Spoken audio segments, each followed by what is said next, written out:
मीनापुर गांव की सुबह हमेशा की तरह शांत थी। चारों ओर खेत, कच्चे रास्ते और मिट्टी के छोटे छोटे घर थे।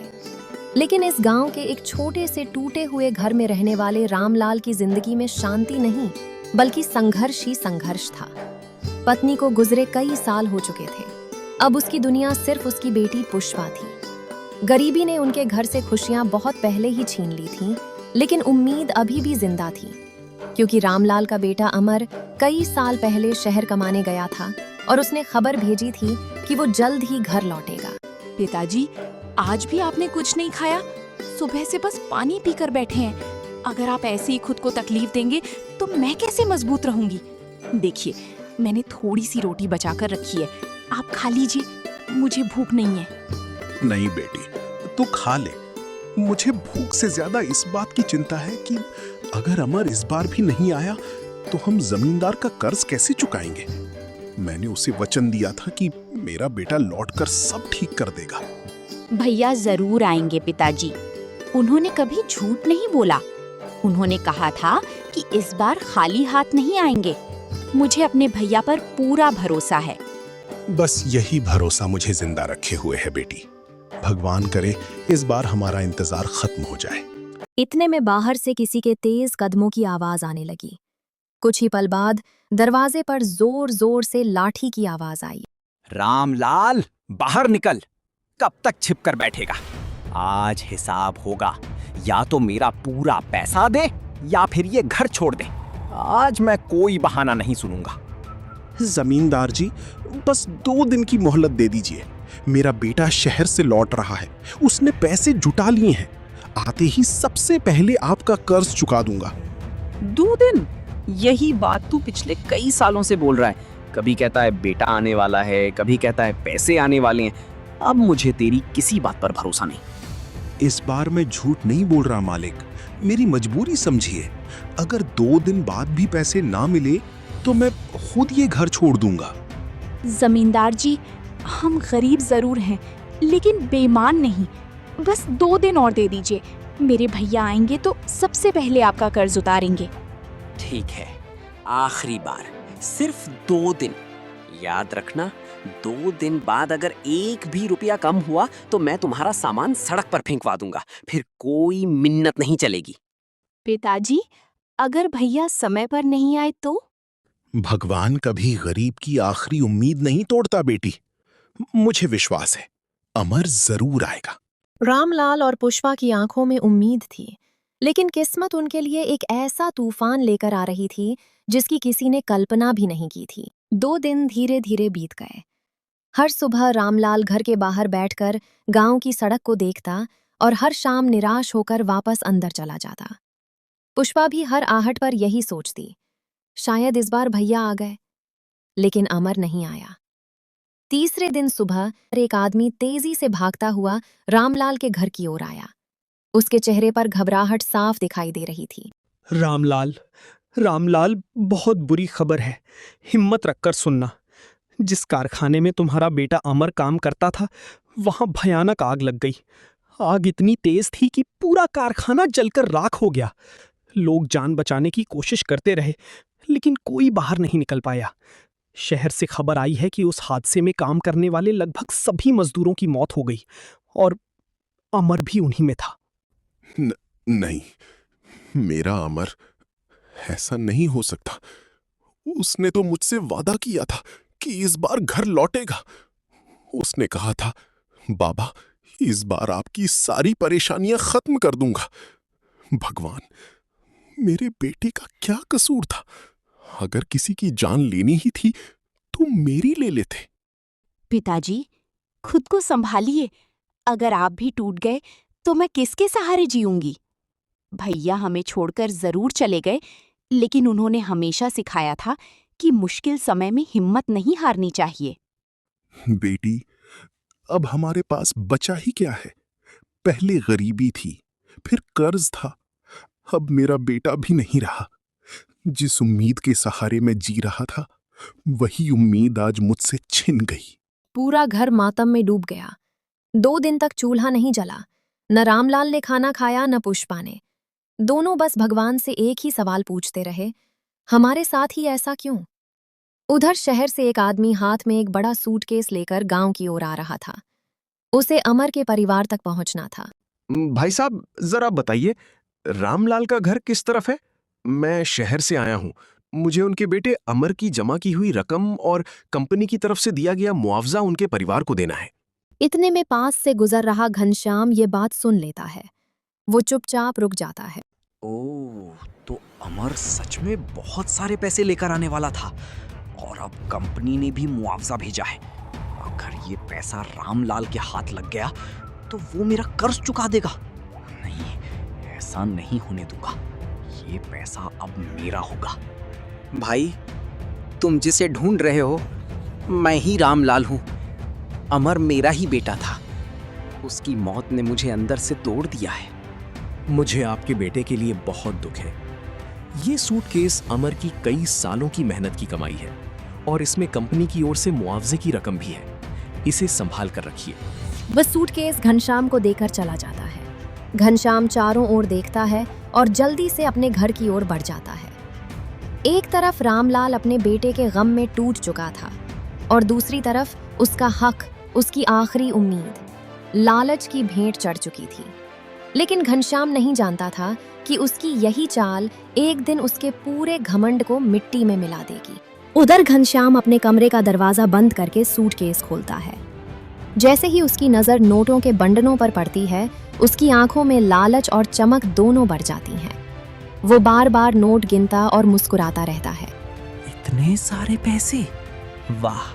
लगता है भगवान भी मेहनत करने वालों से ज्यादा चालाक लोगों का साथ देता है। अगर ये पैसे रामलाल को मिल जाते तो वो मेरा कर्ज चुका देता और फिर सिर उठाकर जीने लगता। लेकिन अब ऐसा कभी नहीं होगा। ये पैसा अब मेरा है और किसी को इस बात की भनक भी नहीं लगेगी। अगर कभी किसी ने पूछा तो कह दूंगा कि मुझे कोई पैसा मिला ही नहीं। अब गांव में सिर्फ मेरी चलेगी। दूसरी तरफ रामलाल का घर अब पहले से भी ज्यादा सूना हो चुका था। बेटे की मौत का दुख और ऊपर से कर्ज का बोझ, दोनों ने उसकी कमर तोड़ दी थी। बेटी, अमर के जाने के बाद तो जैसे मेरी दुनिया ही उजड़ गई। मैं सोचता था कि वो आएगा, मुझे गले लगाएगा, कहेगा, बाबा, अब आपको किसी बात की चिंता नहीं करनी। लेकिन भगवान ने तो मेरा सब कुछ छीन लिया। अब मैं जमींदार का कर्ज कैसे चुकाऊंगा? मेरे पास तो जीने की भी कोई वजह नहीं बची। ऐसी बातें मत कीजिए पिताजी। अगर आप हार मान लेंगे तो मैं भी टूट जाऊंगी। भैया नहीं रहे, लेकिन उनकी सीख तो हमारे साथ है। उन्होंने हमेशा कहा था कि ईमानदार इंसान मुश्किलों से डरता नहीं। मैं काम करूंगी, लोगों के घर बर्तन मांजूंगी, खाना बनाऊंगी, लकड़ियां बेचूंगी, लेकिन आपको कभी अकेला नहीं छोड़ूंगी। लेकिन बेटी, तेरी उम्र तो अभी खेलने कूदने की है। मैंने कभी नहीं सोचा था कि तुझे इतनी छोटी उम्र में इतनी बड़ी जिम्मेदारियां उठानी पड़ेंगी। बेटी का सबसे बड़ा धर्म अपने माता पिता का साथ देना होता है। जब तक मैं जिंदा हूं, आपको किसी बात की चिंता करने की जरूरत नहीं है। अगले ही दिन से पुष्पा गांव के घरों में काम करने गई। सुबह खाना बनाती, दोपहर में बर्तन साफ करती और शाम को लकड़ियां इकट्ठा करते बेचती। उसकी मेहनत देखकर गांव के कुछ लोग उसकी तारीफ करते तो कुछ लोग उसकी गरीबी का मजाक भी उड़ाते। लेकिन पुष्पा हर अपमान चुपचाप सह लेती। उधर घनश्याम रोज अपने कमरे में जाकर सूटकेस खोलता, पैसे गिनता और मन ही मन नई नई योजनाएं बनाता। अब मेरे पास पैसा भी है और ताकत भी, लेकिन अभी एक काम बाकी है। अगर रामलाल गांव में रहा तो कभी ना कभी सच सामने आ ही जाएगा। नहीं, उसे इस गांव से हमेशा के लिए निकालना होगा। लोग समझेंगे कि मैंने कर्ज की वजह से उसे निकाला है। किसी को मुझ पर शक भी नहीं होगा और फिर मेरी बेटी की शादी भी किसी बड़े घर में हो जाएगी। उसी शाम घनश्याम ने मन ही मन एक ऐसी चाल चलने का फैसला किया जो रामलाल और पुष्पा की जिंदगी को पूरी तरह बदलने वाली थी। उसे नहीं पता था कि लालच से जीती गई हर बाजी एक दिन इंसान से सब कुछ छीन लेती है। अगली सुबह सूरज निकलते ही घनश्याम गुस्से से रामलाल के घर पहुंचा। उसके चेहरे पर पहले से भी ज्यादा घमंड। गांव के कुछ लोग दूर खड़े होकर तमाशा देखने लगे, लेकिन किसी की हिम्मत नहीं हुई कि रामलाल का साथ दे सके। रामलाल, अब मेरी सहन शक्ति खत्म हो चुकी है। मैंने तुम्हें जितनी मोहलत देनी थी दे दी। तुम्हारा बेटा भी नहीं रहा। अब तुम्हारे पास पैसे आने की कोई उम्मीद नहीं है। इसलिए या तो अभी मेरा पूरा कर्ज चुका दो या ये घर खाली कर दो। आज मैं किसी की एक भी बात नहीं सुनूंगा। जमींदार जी, मैं जानता हूं कि आपका पैसा लौटाना मेरा फर्ज है, लेकिन मेरी हालत आप देख ही रहे हैं। मेरा बेटा अब इस दुनिया में नहीं रहा। घर में कमाने वाला कोई नहीं है। बस थोड़ा सा समय और दे दीजिए। मैं मेहनत करूंगा, एक एक रुपया लौटाऊंगा। गरीब हूं मगर बेईमान नहीं हूं। बस यही बातें सुन सुनकर मैं थक चुका हूँ। अब मुझे दया नहीं, अपना पैसा चाहिए। अगर आज घर खाली नहीं किया तो मैं लोगों से तुम्हारा सामान बाहर फेंकवा दूंगा। जमींदार जी, भगवान से डरिए। आज हम पर मुसीबत है, कल किसी और पर भी आ सकती है। आपने हमेशा हमें गरीब समझकर दबाया है, लेकिन याद रखिए, गरीब की बद्दुआ बहुत भारी पड़ती है। हम आपका कर्ज लौटाएंगे, मगर हमें बेघर मत कीजिए। मुझे बद्दुआओं से डर नहीं लगता। अगर तुम्हारे भगवान को तुम्हारी इतनी ही चिंता होती तो आज तुम्हारी ये हालत नहीं होती। चलो निकलो मेरे घर से। रामलाल ने एक बार अपने छोटे से घर को देखा। उसी घर में उसके बच्चों की हंसी गूंजी थी। उसी आंगन में उसकी पत्नी की यादें बसी थीं। उसकी आंखों से आंसू बह निकले। जज बेटी, जब किस्मत ही रूठ जाए तो दीवारें भी अपना साथ छोड़ देती हैं। ये घर हमारा था, लेकिन शायद भगवान को भी मंजूर नहीं था कि हम यहाँ रहें। ईमानदारी हमने कभी नहीं छोड़ी, इसलिए उम्मीद भी नहीं छोड़ेंगे। हाँ पिताजी, घर छीन सकता है, लेकिन हमारा हौसला कोई नहीं छीन सकता। जहाँ आप होंगे वही मेरा घर होगा। दोनों अपने कपड़े और कुछ जरूरी सामान लेकर गांव छोड़कर जंगल की ओर चल पड़े। कई घंटों तक चलने के बाद उन्होंने पेड़ों के बीच एक छोटी सी जगह चुनी, एक झोपड़ी बना ली। दिन बीतने लगे। रामलाल की तबीयत लगातार बिगड़ने लगी। अब घर चलाने की पूरी जिम्मेदारी पुष्पा के कंधों पर आ गई। पिताजी, आप अब कोई काम नहीं करेंगी। मैं रोज जंगल से लकड़ियां काट कर लाऊंगी, उन्हें बाजार में बेचूंगी और जो भी मिलेगा उससे हमारा गुजारा हो जाएगा। मुझे आपकी दवा भी लानी है। आप बस आराम कीजिए। मुझे विश्वास है एक दिन भगवान जरूर न्याय करेंगे। बेटी, मुझे तुझ पर गर्व है। तूने कभी शिकायत नहीं की। भगवान हर बेटी हर घर को दे। अगली सुबह पुष्पा कुल्हाड़ी लेकर जंगल में लकड़ियां काटने निकल गई। उसे क्या पता था, उसी दिन उसकी किस्मत उससे मिलने के लिए किसी अनजान मुसाफिर को उसी जंगल की ओर भेज चुकी थी। सुबह का समय था। जंगल में पक्षियों की आवाज गूंज रही थी। पुष्पा हमेशा की तरह लकड़ियां काटने जंगल चली गई। दूसरी ओर झोपड़ी में रामलाल अकेला बैठा अपनी बेटी का इंतजार कर रहा था। धीरे धीरे दोपहर बीत गई, फिर शाम होने लगी, लेकिन पुष्पा अभी तक वापस नहीं लौटी। आज इतनी देर कैसे हो गई? मेरी बेटी तो कभी सूरज ढलने से पहले लौट आती है। कहीं रास्ते में कोई मुसीबत तो नहीं आ गई? उसकी माँ होती तो शायद मुझे इतना डर नहीं लगता। अब मेरे पास वही तो एक सहारा बची है। नहीं, मैं यहाँ बैठा नहीं रह सकता। चाहे मेरी तबीयत कितनी भी खराब हो, मुझे अपनी बेटी को ढूंढने जाना ही होगा। कमजोर शरीर और कांपते पैरों के सहारे रामलाल जंगल की ओर चल पड़ा। कुछ दूर जाने के बाद उसे तेज चक्कर आया और वो रास्ते में गिर पड़ा। उसी समय एक नौजवान वहां से गुजर रहा था। उसका नाम रोहन था। अरे बाबा, क्या हुआ आपको? आंखें खोलिए। आपकी सांस तो चल रही है। लगता है कई दिनों से आपने ठीक से खाना भी नहीं खाया। घबराइए मत, मैं आपको अकेला नहीं छोड़ूंगा। पहले आपको छांव में बिठाता हूँ, फिर आपके घर छोड़ देता हूँ। इंसान की मदद करना ही सबसे बड़ा धर्म है। बेटा, भगवान तुम्हारा भला करे। मैं अपनी बेटी पुष्पा को ढूंढने निकला था। वो लकड़ियां काटने आई थी, लेकिन अभी तक घर नहीं पहुंची। मैं घबरा गया था। शायद इसी वजह से चक्कर आ गया। आप चिंता मत कीजिए बाबा, पहले मुझे आपका घर दिखाइए। अगर आपकी बेटी वहां नहीं होगी तो मैं खुद उसे ढूंढूंगा। जब तक वो सुरक्षित नहीं मिल जाती, मैं यहाँ से नहीं जाऊंगा। रोहन ने सहारा देकर और धीरे धीरे उसकी झोपड़ी तक पहुंचाया। जैसे ही दोनों झोपड़ी के पास पहुंचे, सामने से सिर पर लकड़ियों का गट्ठर उठाए पुष्पा आती दिखाई दी। पिताजी, आप यहाँ कैसे आ गए? मैंने तो आपसे कहा था कि बाहर मत निकला कीजिए। आपकी तबीयत अभी ठीक नहीं है। अगर आपको कुछ हो जाता तो मैं खुद को कभी माफ नहीं कर पाती। बेटी, तू देर तक नहीं आई इसलिए मैं डर गया था। अच्छा हुआ ये बेटा मुझे रास्ते में मिल गया। अगर ये मेरी मदद ना करता तो शायद मैं उठ भी नहीं पाता। आपका बहुत बहुत धन्यवाद। आजकल बिना मतलब कोई किसी की मदद नहीं करता, लेकिन आपने मेरे पिताजी की जान बचाई। हमारे पास आपको देने के लिए कुछ भी नहीं है, बस दिल से दुआ दे सकते हैं। भगवान आपको हमेशा खुश रखे। रोहन पहली बार पुष्पा को ध्यान से देखता है। उसकी सादगी और अपने पिता के प्रति सम्मान देखकर वो प्रभावित हो जाता है। यही है वही लड़की जिसे मैंने कुछ दिन पहले गांव के कुएं पर देखा था। मैं पूरे गांव में इसे ढूंढता रहा और आज किस्मत ने खुद मुझे इसके घर पहुंचा दिया। लेकिन ये लोग गांव छोड़कर इस जंगल में क्यों रह रहे हैं? इनके चेहरे पर इतना दुख क्यों है? लगता है इसके पीछे कोई बहुत बड़ा राज छिपा है। रोहन ने झोपड़ी के अंदर बैठा।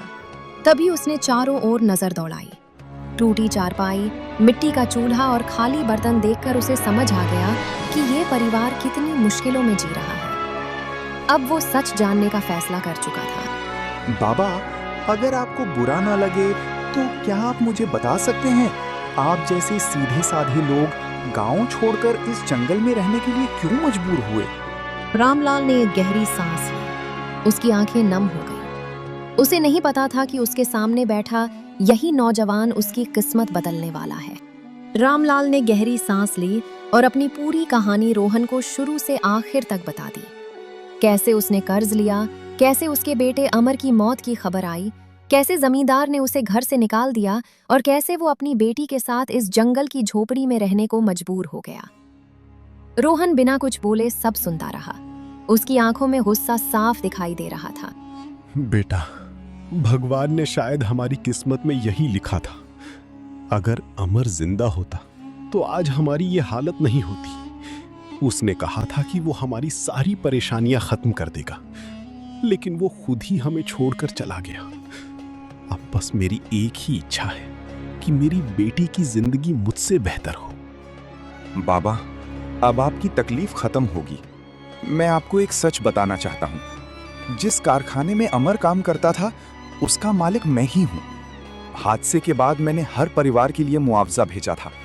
अमर की कई सालों की जमा कमाई भी मैंने अपने आदमी के हाथ आपके नाम भेजी थी। अगर आपको वो पैसा नहीं मिला तो बीच रास्ते में किसी ने बहुत बड़ा धोखा किया है। मैं वादा करता हूँ 2 दिन के अंदर सच आपके सामने होगा।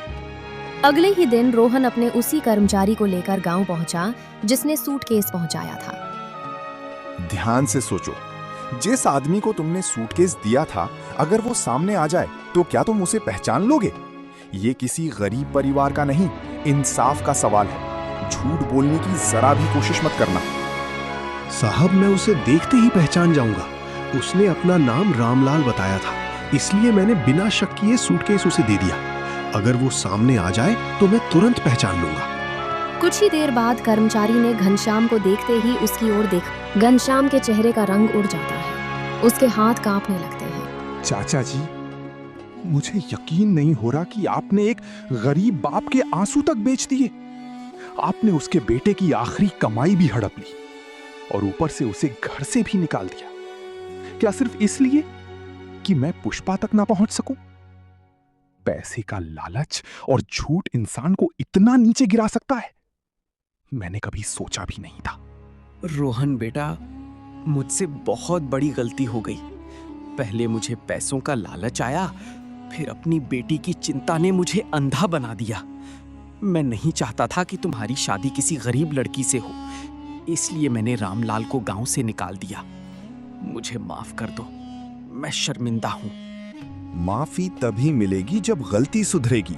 अभी इसी वक्त रामलाल के पूरे पैसे लौटाइए और सबके सामने अपनी गलती स्वीकार कीजिए।